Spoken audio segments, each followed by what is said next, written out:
வணக்கம். இந்திய நேரப்படி மாலை 6 மணி விரைவு செய்திகள். சைப்ரஸ் நாட்டிற்கு சென்ற பிரதமர் மோடி அங்கு நடைபெற்ற வர்த்தக மாநாட்டில் கலந்து கொண்டார். நிகோசியா நகரில் நடைபெற்ற இந்த மாநாட்டில் சைப்ரஸ் அதிபர் நிகோஸ் கிறிஸ்டோலிவிச் பங்கேற்றார். இந்த மாநாட்டில் பேசிய பிரதமர் மோடி, இந்தியா விரைவில் உலகின் 3வது மிகப்பெரிய பொருளாதாரமாக மாறும் என்றும், இந்தியா மிகப்பெரிய வளர்ந்து வரும் பொருளாதாரங்களில் ஒன்றாகும் என்றும், வணிகம் செய்வதை எளிதாக்குவதில் கவனம் செலுத்துவதாகவும் கூறினார். மக்கள் தொகை கணக்கெடுப்பிற்கான அரசாணையை மத்திய அரசு வெளியிட்டுள்ளது. அதன்படி தமிழ்நாடு உள்ளிட்ட மாநிலங்களுக்கு 2027 மார்ச் 1ஆம் தேதி மக்கள் தொகை கணக்கெடுப்பு தொடங்கும் என்று பனிப்பொழிவால் பாதிக்கப்படும் ஜம்மு காஷ்மீர், இமாச்சல பிரதேசம், உத்தரகாண்ட், லடாக் மாநிலங்களில் முதற்கட்டமாக 2026 அக்டோபர் 1ஆம் தேதி கணக்கெடுப்பு பணி தொடங்கும் என்றும் தெரிவித்துள்ளது. மேலும் மக்கள் தொகை கணக்கெடுப்புடன் சாதிவாரி கணக்கெடுப்பும் நடைபெற உள்ளதாக தகவல் வெளியாகியுள்ளது. ரூபாய் 1194 கோடியிலான புதிய பணிகளுக்கு அடிக்கல் நாட்டி முடிவுற்ற திட்டப் பணிகளை முதலமைச்சர் மு.க.ஸ்டாலின் திறந்து வைத்தார். மேலும் ரூபாய் 309 கோடியில் 127 புதிய பணிகளுக்கு அடிக்கல் நாட்டினர். ரூபாய் 325 கோடியில் 461 முடிவுற்ற திட்டப் பணிகளை தொடங்கி வைத்தார். தொடர்ந்து ரூபாய் 325 கோடியில் 461 முடிவுற்ற திட்டப் பணிகளை தொடங்கி வைத்த அவர் சுமார் 2 லட்சம் பயனாளிகளுக்கு அரசின் நலத்திட்ட உதவிகளை வழங்கினர். டெல்லியில் உள்ள தனியார் மருத்துவமனையில் காங்கிரஸ் மூத்த தலைவர் சோனியா காந்தி அனுமதிக்கப்பட்டுள்ளார். வயிறு தொடர்பான பாதிப்பால் அனுமதிக்கப்பட்டுள்ளார். சோனியா காந்தியின் தலை சீராக உள்ளதாகவும் தொடர்ந்து கண்காணிப்பில் உள்ளார் என்றும் மருத்துவர்கள் தகவல் தெரிவித்துள்ளனர். தஞ்சை மன்னர் சரபோஜி அரசு கல்லூரி வளாகத்தில் நடந்த அரசு விழாவில் முதலமைச்சர் மு.க.ஸ்டாலின் பங்கேற்றார். பின்னர் விழாவில் உரையாற்றிய அவர், ஜூலை 15 முதல் கலைஞர் மகளிர் உரிமை தொகை விடுபட்டவர்கள் விண்ணப்பிக்கலாம் என்றும், உங்களுடன் ஸ்டாலின் திட்ட முகாமில் மகளிர் உரிமை தொகை பெற விண்ணப்பம் அளிக்கலாம் என்றும் தெரிவித்தார். இஸ்ரோ முன்னாள் விஞ்ஞானி நெல்லை முத்து மறைவிற்கு முதலமைச்சர் மு.க.ஸ்டாலின் இரங்கல் தெரிவித்துள்ளார். மேலும் நெல்லை முத்து மறைவு வேதனை அளிப்பதாகவும், இந்தியாவிற்கு பெருமை சேர்த்து தமிழ் மொழிக்கு வளம் சேர்த்து வாழ்ந்து மறைந்துள்ளார் நெல்லை முத்து என முதலமைச்சர் பதிவிட்டுள்ளார்.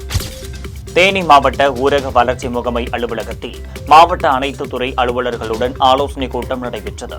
இதில் துணை முதலமைச்சர் உதயநிதி ஸ்டாலின் கலந்து கொண்டு மாவட்டத்தில் உள்ள திட்ட வளர்ச்சி பணிகள் குறித்து அரசு அலுவலர்களுடன் ஆலோசனை மேற்கொண்டார். பின்னர் ஆதி திராவிடர் நலத்துறை, மாற்றுத்திறனாளிகள் நலத்துறை உள்ளிட்ட 23 துறைகளைச் சேர்ந்த 851 பயனாளிகளுக்கு 13 கோடியே 50 லட்சம் ரூபாய் மதிப்பீட்டில் நலத்திட்ட உதவிகளை வழங்கினர். தொடர்ந்து தேனி புதிய பேருந்து நிலையத்தில் பொதுமக்களின் வசதிக்காக 3 வழித்தடங்களில் 9 மினி பேருந்து சேவையை கொடியசைத்து துவங்கி வைத்தார்.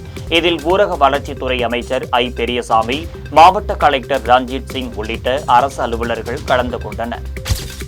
அரசு பள்ளிகளில் காலியாக உள்ள இடைநிலை ஆசிரியர் பணியிடங்களை நிரப்ப வேண்டும் என அமமுக பொதுச் செயலாளர் டிடிவி தினகரன் வெளியிட்டுள்ள எக்ஸ் தள பதிவில், தமிழகத்தில் உள்ள அரசு பள்ளிகளில் காலியாக உள்ள 20,000ற்கு மேற்பட்ட இடைநிலை ஆசிரியர் பணியிடங்களை நிரப்புவதற்கும் தேவையான நடவடிக்கைகளை உடனடியாக மேற்கொள்ள வேண்டும் என வலியுறுத்தியுள்ளார். புதுச்சேரியில் உள்ள பள்ளிகளுக்கு நாளை அரை நாள் விடுமுறை அறிவித்து பள்ளிக்கல்வித்துறை உத்தரவிட்டுள்ளது. குடியரசு துணைத் தலைவர் ஜெகதீப் தன்கர் புதுச்சேரிக்கு வருகை புரிந்துள்ளார். இந்த நிலையில் அவரது வருகையால் ஏற்படும் போக்குவரத்து நெரிசலை தவிர்க்கும் பொருட்டு இந்த நடவடிக்கை எடுக்கப்பட்டுள்ளதாக தெரிவிக்கப்பட்டுள்ளது. காஞ்சிபுரத்தில் பாமக நிர்வாகிகள் கூட்டம் நடைபெற்றது. இக்கூட்டத்தில் அதன் தலைவர் அன்புமணி ராமதாஸ் கலந்து கொண்டு பேசினார். அப்போது அவர், பாமகவில் சில சூழ்ச்சியாளர்கள் உள்ளதாகவும், சில நாட்களில் அவர்கள் யார் என்பது தெரியவரும் எனவும் கூறினார். மேலும் எந்த தவறு செய்யாமல் தனது அப்பாவிடம் மன்னிப்பு கேட்டதாக உருக்கமாக தெரிவித்தார். சென்னை போரூரை அடுத்த துண்டலம் பகுதியைச் சேர்ந்த பிரசாத் என்பவர் மதுரவாயல் பகுதியில் பாஜக மண்டல தலைவராக பணிபுரிந்து வருகிறார். இந்த நிலையில் அவர் தனது 3 நண்பர்களுடன் தெருவில் நின்று பேசிக் கொண்டிருந்தார். அப்போது ஆட்டோ பைக்கில் வந்த 10ற்கும் மேற்பட்ட மர்ம கும்பல் 3 பேரையும் அரிவாளால் சரமாரியாக வெட்டிவிட்டு தப்பிச் சென்றனர். இதில் 3வருக்கும் பலத்த வெட்டுக்காயம் ஏற்பட்டது. இதுகுறித்து வானகரம் போலீசார் வழக்கு பதிவு செய்து விசாரணை நடத்தி வருகின்றனர். சென்னை பூந்தமல்லி போலீஸ் நிலையத்தில் ராஜ்கண்ணன் என்பவர் பிரபல சின்னத்திரை நடிகை ரிகானா பேகம் தன்னிடம் 20 லட்சம் ரூபாய் வரை பண மோசடி செய்ததாக புகார் அளித்துள்ளார். அவரது கணவருடன் விவாகரத்து செய்து கொள்ளாமல் தன்னை திருமணம் செய்து கொள்வதாக மோசடி செய்ததாக வேதனை தெரிவித்தார். இதன் அடிப்படையில் போலீசார் இருவரிடமும் விசாரணை நடத்தி வருகின்றனர். கோவையில் தமிழ்நாடு ஜவ்ஹீத் ஜமாத் வசந்தம் நகர் கிளை சார்பாக பொதுத் தேர்வில் அதிக மதிப்பெண்கள் பெற்ற மாணவ மாணவிகளுக்கு பாராட்டு மற்றும் பரிசளிப்பு விழா நடைபெற்றது. வசந்தம் நகர் கிளை தலைவர் அமானுல்லா தலைமையில் நடைபெற்ற விழாவில் அதிக மதிப்பெண்கள் பெற்ற மாணவ மாணவிகளுக்கு பரிசுகள் மற்றும் சான்றிதழ்கள் வழங்கி கௌரவிக்கப்பட்டது. இதில் தமிழ்நாடு ஜவ்ஹீத் ஜமாத்தினர் RTE திட்டத்தின் கீழ் மத்திய அரசு இதுவரை நிதி ஒதுக்காததால் தமிழகம் முழுவதும் சுமார் 80,000 மாணவர்கள் பாதிக்கப்பட்டுள்ளதற்கு கண்டனம் தெரிவித்தனர். 10வது மற்றும் 12ஆம் வகுப்பில் அதிக மதிப்பெண் பெற்ற மாணவ மாணவிகளுக்கு பரிசளிப்பு நிகழ்ச்சி கிளையின் சார்பாக ஏற்பாடு செய்யப்பட்டுள்ளது. திருவண்ணாமலை மாவட்டம் ஆரணி அருகே அண்ணா கிராம மறுமலர்ச்சி திட்டத்தின் கீழ் 31,40,000 ரூபாய் மதிப்பீட்டில் ஊராட்சி மன்ற அலுவலக புதிய கட்டிடம் அமைப்பதற்கான பூமி பூஜை நடைபெற்றது. இதில் ஆரணி சட்டமன்ற உறுப்பினர் சேவூர் S. ராமச்சந்திரன் கலந்து கொண்டு பூமி பூஜையை செய்து பணியினை தொடங்கி வைத்தார். அதனைத் தொடர்ந்து பொதுமக்களுக்கு இனிப்புகள் வழங்கினர். இதில் அரசு அதிகாரிகள், கழக நிர்வாகிகள் உட்பட பலர் கலந்து கொண்டனர். புதுச்சேரி குயவர்பாளையத்தில் அனுக் முதியோர் இல்லம் சார்பில் அனுக் அறக்கட்டளை மற்றும் அனுக் முதியோர் இல்லத்தில் 3ஆம் ஆண்டு நிறைவு விழா, 4ஆம் ஆண்டு துவக்க விழா மற்றும் மாற்றுத்திறனாளிகளுக்கு நலத்திட்ட உதவிகள் என முப்பெரும் விழா நடைபெற்றது. இதில் சிறப்பு விருந்தினர்களாக சட்டமன்ற உறுப்பினர் அனிபால் கென்னடி மற்றும் உழவர்கரை சமூக சேவகர் வழக்கறிஞர் சசிபாலன் ஆகியோர் கலந்து கொண்டு சமூக ஆர்வலர்களுக்கு விருது வழங்கி கௌரவித்தனர். தொடர்ந்து முதியோர் இல்லத்திற்கு மாதந்தோறும் உதவும் உள்ளங்களை கௌரவித்து விருதுகள் வழங்கினர்.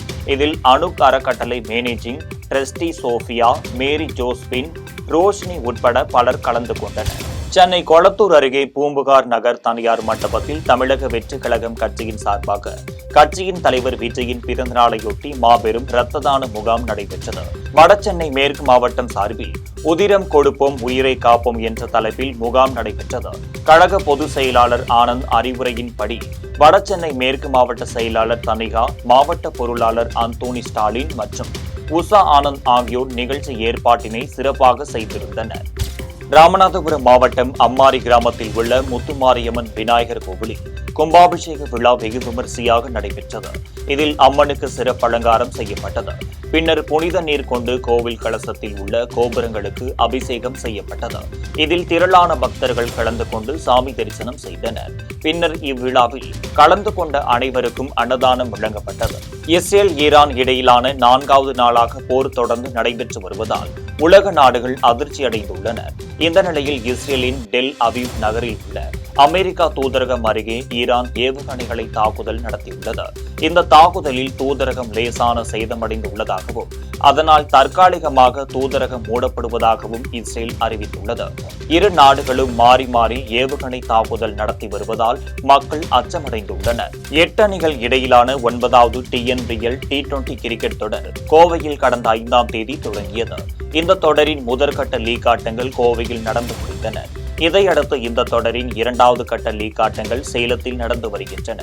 இதில் இன்று ஒரு லீக் ஆட்டம் நடைபெறுகிறது. அதன்படி இரவு 7:15 மணிக்கு தொடங்கும் ஆட்டத்தில் Chepauk super gillies, Dindigul dragons அணிகள் மோதுகின்றன.